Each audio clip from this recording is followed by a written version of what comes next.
Hello friends, फिर से हम आपके लिए एक नई वीडियो लेकर आ गए हैं। एक्चुअली हमारी वीडियोस काफी दिन बाद अपलोड हुई है, उसके लिए आप हमें फॉरगिव करें। क्योंकि एनपीटीआरसी पोर्टल पर कोई भी नई अपडेट नहीं आ रही है। तब से जब से कि उन्होंने जिलों की चॉइस फिलिंग कराई है, उसके बाद कोई भी नई अपडेट नहीं डाली जा रही है। तो असमंजस लगातार बना हुआ है वर्ग 3 सेकंड काउंसलिंग से रिलेटेड। जितनी भी अपडेट्स हैं आप देख रहे हैं कि वर्ग 1 से रिलेटेड है, वर्ग 2 से रिलेटेड है।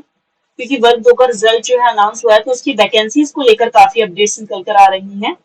वर्ग 1 से पता चल रहा है कि दोबारा फॉर्म जो है चयन परीक्षा के लिए वो रीओपन कर दिए हैं।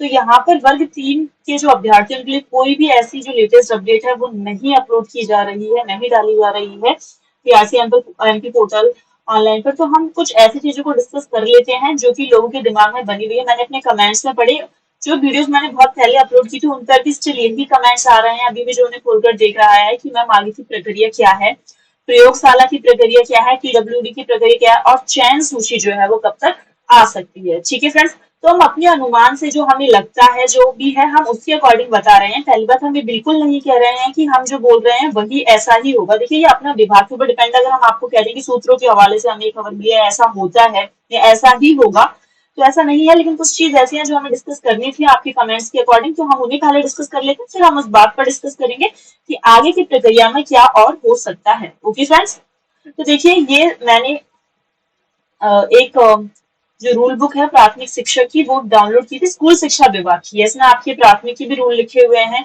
माध्यमिक के भी रूल लिखे हुए हैं, उच्च माध्यमिक के भी रूल लिखे हुए हैं। तो हम इस रूल बुक के थ्रू से कुछ जो चीजें हैं जो हो सकती हैं भर्ती में जिन्हें नहीं किया जा रहा है या फिर जो हो सकती है हम उसको इसके थ्रू क्लियर करेंगे। ठीक है फ्रेंड्स, तो इसको आप लोग भी डाउनलोड कर सकते हैं अगर चाहें तो आप लोग। मैंने भी इसे गूगल से ही डाउनलोड किया है। तो देखिए, पहले हम बात कर लेते हैं प्रयोगशाला शिक्षकों की। ठीक है, क्योंकि आप सभी को पता है कि टीडब्ल्यूडी के पास जो वैकेंसीज हैं, जिनकी बहुत आवश्यक है कि वो वैकेंसीज आपके पास आए, जो कि सिर्फ प्रयोगशाला शिक्षक की है। तो अगर ये असमंजस अभी भी बना हो, वैसे मैंने ऑलरेडी अपनी प्रीवियस वीडियो में क्लियर कर दिया था कि उनके लिए क्वालिफिकेशन क्या होगी, उनका सिलेक्शन प्रोसीजर क्या होगा, और फिर से हम इसमें एक बार उनके सिलेक्शन प्रोसीजर के ऊपर डिस्कशन कर लेते हैं। ठीक है ना, तो देखिए, अगर हम बात करें इसमें आखिर प्रयोगशाला शिक्षक के लिए ऐसी कौन सी अहर्यता है या फिर ऐसी कौन कौन सी चीजें हैं जो आपके पास होना जरूरी है। ठीक है, तो यहाँ पर आ जाते हैं। यहाँ पर आपकी प्राथमिक शिक्षक का दिया हुआ है, उसके नीचे आप कर देंगे ये है प्रयोगशाला शिक्षक के लिए। ठीक है, तो इसे देखिए आप, प्रयोगशाला शिक्षक के लिए दिया हुआ है, क्या लिखा हुआ है यहाँ पर, विज्ञान विषय के साथ कम से कम 50% अंकों के साथ हायर सेकेंडरी प्रमाण पत्र परीक्षा या उसके समकक्ष इक्विवेलेंट लिखना था। और इक्विवेलेंट तो इसका मतलब यह है कि आपके पास 12th में कोई भी स्ट्रीम हो जो कि साइंस स्ट्रीम होनी चाहिए। कोई भी स्ट्रीम का मतलब है आपके पास पीसीएम हो, पीसीबी हो, या फिर पीसीएम प्लस सीएस हो, कोई भी हो आपके पास, physics chemistry maths biology CS जो कुछ भी, अगर आप साइंस स्ट्रीम से हैं तो आप कंप्लीटली एप्लीकेबल हैं प्रयोगशाला शिक्षक के लिए। ठीक है फ्रेंड्स, पहला पॉइंट ये जो यहाँ पर मेंशन कराना था मुझे। दूसरा ये कि आपके पास कम से कम 12th में 50% होना चाहिए। ये तो कंपलसरी था ही। अगर आप कहते हैं शाला शिक्षक के लिए भी अगर आप डीपीआई में वैकेंसी फिल कर रहे हैं तो उसमें भी आपको ये कंपलसरी था कि आपके पास 12th में कम से कम जो है वो 50% होना चाहिए।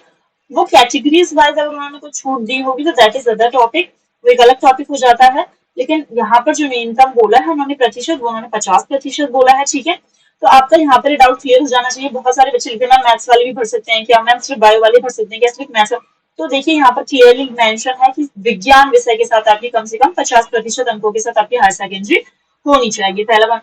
दूसरी बात ये फ्रेंड्स कि आखिर इसका प्रोसीजर क्या हो सकता है। देखिए, ये बहुत बड़ा मुद्दा है कि पीडब्ल्यूडी के पास अपनी वैकेंसीज है। उन्होंने अपना बैक स्टेप ले लिया जब डीपीआई की वैकेंसी फिल की जाती है। उन्होंने कहा भाई हमारा अलग प्रोसीजर, जो कि आपने निर्देशिका में पढ़ा भी होगा, उन्होंने कहा कि हमारा एक अपना अलग प्रोसीजर है और हम अपनी वैकेंसी जो है वो अलग से फिल करेंगे। अगर आपने नहीं पढ़ा तो आप टीआरसी पोर्टल ऑनलाइन पर जो निर्देशिका की अपडेट है आप उसको जाकर पढ़ सकते हैं, वहां पर क्लियरली मेंशन हुआ है। ठीक है, तो देखिए इसका प्रोसीजर क्या होना चाहिए। अभी क्या होगा, अभी अगर हम पूरे प्रोसीजर की कंप्लीटली बात करते हैं तो डीपीआई ने अपने जिले जो है वो उनकी चॉइस फिलिंग करा ली है। अब बहुत सारे बच्चों की क्वेरी है, क्या स्कूल चयन फिलिंग की भी लिस्ट है वो आएगी, या फिर फाइनल चयन सूची आएगी, या TWD अपनी प्रक्रिया कराएगी? आखिर इन तीनों चीजों में जो तीनों स्टेप है जो मैंने अभी बोले, उनमें से कौन सी प्रक्रिया होनी चाहिए या होगी? ठीक है, तो देखिए फ्रेंड्स, अगर हम बात करते हैं स्कूल चॉइस फिलिंग की, तो मुझे नहीं लगता कि स्कूल चॉइस फिलिंग की आपकी आएगी, क्योंकि अगर उन्हें स्कूल चॉइस फिलिंग की करानी होती तो वो डिस्ट्रिक्ट की चॉइस फिलिंग कराकर आपका टाइम नहीं लेते। जब फर्स्ट काउंसलिंग हुई थी तो उन्होंने डिस्ट्रिक्ट चॉइस फिलिंग नहीं कराई थी, उसमें डायरेक्टली उन्होंने स्कूल की लिस्ट दी थी और स्कूल चॉइस फिलिंग कैंडिडेट्स को करनी थी अपनी अपनी, ठीक है, डिस्ट्रिक्ट के अकॉर्डिंग वो कर रहे थे। तो वो इसलिए नहीं करा रहे हैं क्योंकि आप सभी को पता है प्रमोशन और ट्रांसफर प्रोसीजर कंटिन्यूसली है, अभी उसकी कंप्लीटली रिपोर्ट नहीं आई होगी उनके पास कि कौन से स्कूल में कितनी वैकेंसीज वैकेंट हुई हैं। अभी वो स्कूल का नाम तब देंगे जब उनको खुद पता चलेगा कि भाई इस स्कूल में इतनी वैकेंसीज जो है वैकेंट है और ये स्कूल आपके लिए खाली है, आप इसमें अपना चॉइस नहीं करा सकते। तो जहां तक मेरा मानना है कि अब उन्हें क्या करना चाहिए या वो क्या करेंगे, अब वो करेंगे TWD का प्रोसीजर, हो सकता है वो ओपन कर दे। क्यों करेंगे वो ऐसा TWD का प्रोसीजर, TWD की वैकेंसीज को क्यों रिलीज करने के वो सोचेंगे? क्योंकि देखिए अब ये DPI में जितने भी बच्चों ने फिल किया है, जाहिर सी बात है उनमें साइंस वाले बच्चे भी इंक्लूडेड हैं और उनमें वो बच्चे भी इंक्लूडेड हैं जिनके पास साइंस नहीं थी। ठीक है, तो अब क्योंकि सभी बच्चों ने अपने जो अपने डिस्ट्रिक्ट चॉइस फिलिंग है वो किए हुए हैं, ठीक है, तो देखिए पहले मैं उसको बाद में डिस्कशन करूंगी, पहले मैं ये बता देती हूँ कि इनकी ग्रेड पे का हिसाब किया। देखिए तो प्रयोगशाला शिक्षक की जो ग्रेड पे है सेम ग्रेड पे है, 240 यानी कि 2400 ग्रेड पे पर उन लोग को वही सेम पेमेंट जो कि प्राथमिक शिक्षक की है वही आपकी, देखिए प्राथमिक शिक्षक की लिखी हुई है, यहाँ पर भी सेम ग्रेड पे है आपकी। तो ऐसा नहीं है कि दोनों की डिफरेंट ग्रेड पे, आप किसी को भी ज्वाइन कर लें, प्रयोगशाला शिक्षक के बतौर ज्वाइन कर लें, आप प्राथमिक शिक्षक के बतौर आप ज्वाइन कर लें, DPI में ज्वाइन कर लें, आपकी पेमेंट में कोई भी अंतर नहीं है, सेम क्राइटेरिया है पेमेंट का, उतनी ही उनकी ग्रेड पे और बेसिक पे भी उनकी भी 5200 से 20,200 उनकी भी सेम है। ठीक है, तो सेम है।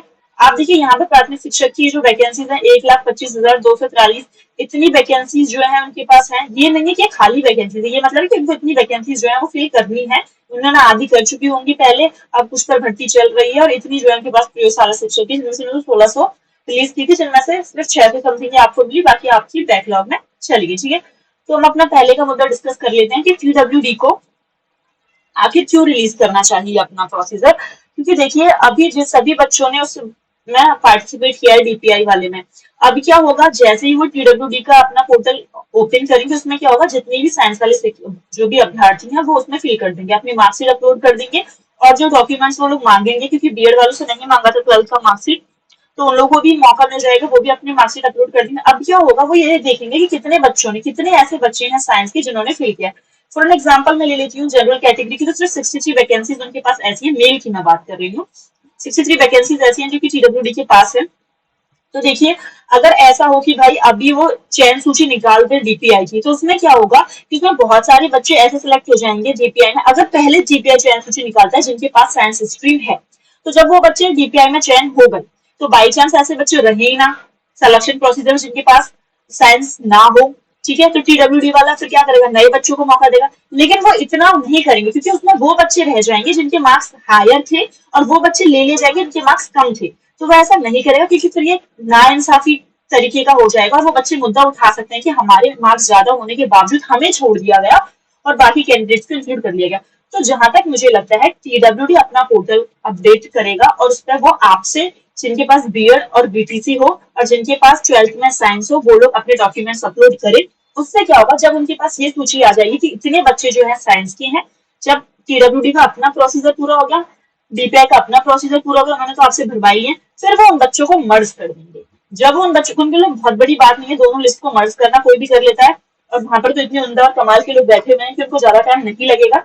तो जैसे वो दोनों लिस्ट को मर्ज करेंगे उन्हें पता चल जाएगा कि किस कैटेगरी के कितने साइंस के बच्चे जो कि गिवन कैंडिडेट्स हैं, जो कि क्लियर लिस्ट में अभी वेटिंग में नहीं है, उनमें से कितने बच्चों के पास साइंस है। उनको मर्ज करने के बाद उन बच्चों को वो अपनी लिस्ट में से हटा लेंगे DPI वाली में। तो कुछ कैंडिडेट जितनी जरूरत साइंस के बच्चों की TWD में थी वो अलग हो गए और DPI के जो कैंडिडेट बचे कुछ थे जिनके पास साइंस नहीं थी, जिन्हें DPI में सीट मिलनी चाहिए, वो अलग हो गए। ठीक है, अब जब उनके पास दोनों ही कैटेगरी के बच्चे आ जाएंगे, TWD के बच्चे आ चुके हैं उनके पास जिन्होंने साइंस से अपना फिल किया है और कुछ बच्चे ऐसे आ चुके हैं DPI के जिन्होंने साइंस नहीं है, तब वो क्या करेंगे, तब एक फाइनल चयन सूची जारी कर सकते हैं। मेरा मानना यह है कि चयन सूची जारी होने के बाद वो है आपसे स्कूल की चॉइस फिलिंग कराएंगे, क्योंकि वो सभी से फिर से चॉइस फिलिंग करा ले तो उसको कोई बेनिफिट नहीं निकलता है, क्योंकि ऑलरेडी उन्होंने डिस्ट्रिक्ट चॉइस फिलिंग करा ली है, सभी से, वेटिंग वालों से भी करा ली, सबसे करा ली है।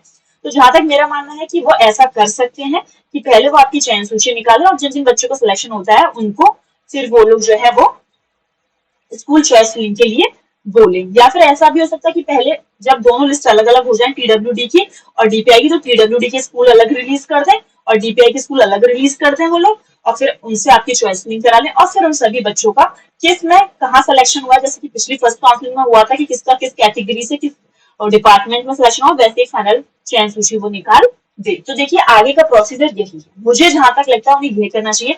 अगर वो नहीं करेंगे, अगर वो ऐसा करते हैं डीपीआई की कंटिन्यूअसली प्रोसीजर को कंटिन्यू रखते हैं कि भाई अब डीपीआई का इतना हो गया, डिस्ट्रिक्ट चॉइस फिलिंग हो गया, अब डीपीआई वाले बच्चों से स्कूल चॉइस फिलिंग भी करा लेते हैं, फिर डीपीआई वाले बच्चों से ही वो लोग चयन सूची भी निकाल दें, तो इससे लॉस होगा। इससे ये लॉस होगा कि जिनके पास साइंस है, अगर उनका साइंस स्ट्रीम में लेने का मन था तो वो डीपीआई में चले जाएंगे, पहली बात। दूसरी बात, जिन बच्चों के मार्क्स साइंस में आने लायक थे उनको ना लेकर हो सकता है पीडब्ल्यूडी नीचे वाले बच्चों को वेटिंग में दे, तो इससे बहुत बड़ा प्रोसीजर खींचेगा और लंबी बात बन जाएगी, बहुत बड़ा प्रोसीजर हो जाएगा। तो वह ऐसा नहीं करेंगे, सबको जिस हिसाब से मौका मिलना चाहिए उस हिसाब से मौका मिले।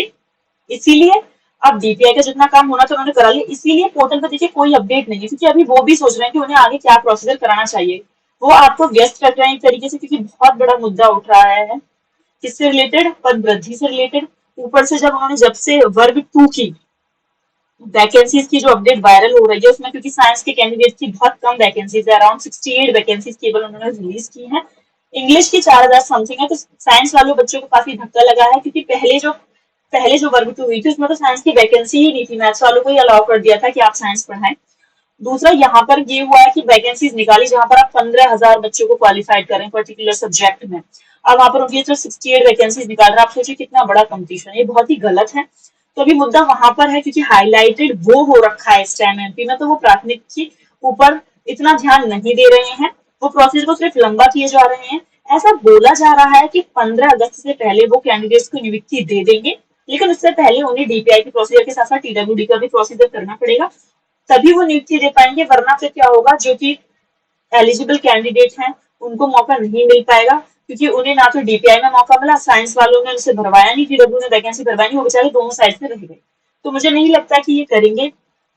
दूसरी बात, क्योंकि देखिए ये जैसे आप सभी को पता है एसटी की वैकेंसीज जो हैं वो बार बार में क्या होती है, बैकलॉग में चली जाती है। हो सकता है वर्ग 2 में भी जितनी वैकेंसीज निकली उनमें से आधी तो बैकलॉग की है, ठीक है। तो देखिए सरकार के ऊपर अपना डिपेंड करता है कि वो जितनी भी वैकेंसीज हैं उन्हें किसको देना चाहेगी, क्योंकि ऐसा रूल अभी मैंने इसमें पढ़ा था कि अगर वो लोग, देखिए यहाँ पर इसको देखिए 10th वाला जो पॉइंट है, यदि अनुसूचित जातियों, अनुसूचित जनजातियों एवं अन्य पिछड़े वर्गों के संबंध में रखने वाले अभ्यर्थी उनके लिए आरक्षित समस्त रिक्तियों को भरने के लिए पर्याप्त संख्या में उपलब्ध न हो सके तो शेष रिक्तियों बिना राज्य शासन की पूर्व अनुमति से किसी अन्य प्रवर्ग से नहीं भरी जाएंगी एवं उन रिक्तियों को अगले चयन में अनुसूचित जाति, अनुसूचित जनजाति तथा अन्य पिछड़े वर्गों के लिए रिक्त रखा जाएगा।